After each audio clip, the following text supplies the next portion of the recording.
ধুত্তেরি, শুভেন্দু মাইতি।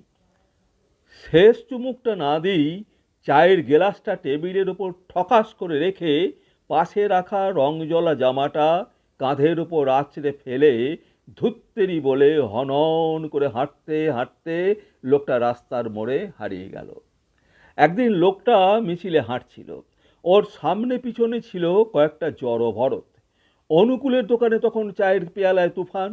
কিছু কাগুজে বুদ্ধিজীবী যখন সিদ্ধান্ত নিয়েই ফেলেছেন এ দেশটার কিছুই না হওয়ার দলে, দেশটাকে মিলিটারির হাতেই তুলে দিতে হবে, তখন লোকটা ধুত্তেরি বলে সেইখানে জুটল যেখানে সবাই স্লোগানে মুখর।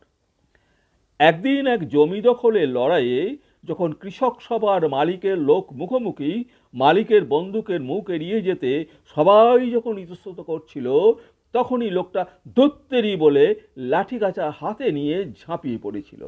যথারীতি ও হঠাৎ শহীদ হয়েছিল। পরদিন 22টা ইট সাজিয়ে শহীদ বেদি গঠন ও পতাকা উত্তোলন। 3 মাস পরে যখন সেই পথ দিয়ে ফিরছিলাম, তখন শতচ্ছিন্ন পতাকাটা রোদে জ্বলে সাদা, আর রাস্তায় জমে থাকা কালো জল থেকে নিজের সভ্যতা বাঁচাতে কেউ বা কারা শহীদ বেদির ইট খুলে নিয়ে পায়ে চলার পথ বানিয়েছে। আমিও যখন কাপড়ের শুভ্রতা বাঁচাতে পেতে রাখা ইটের ওপর সাবধানী পা ফেলে কাদা জল পেরুচ্ছিলাম, তখনই আমার বুকের ভিতর থেকে কে যেন বলে উঠল, ধুত্তেরি।